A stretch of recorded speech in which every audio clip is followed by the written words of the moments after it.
I feel nauseous, believe me. Never had a lot of shit come easy. Had to work hard, struggle just to be me. Had to rise up just so they could see me.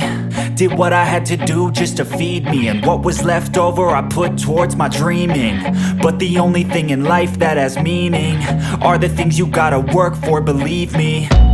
Take into your hands a plan. Your own hands can land your own brand. And damn, I feel like no one takes accountability. They want the credibility, convincingly unwilling to put in the hours it takes to get some power.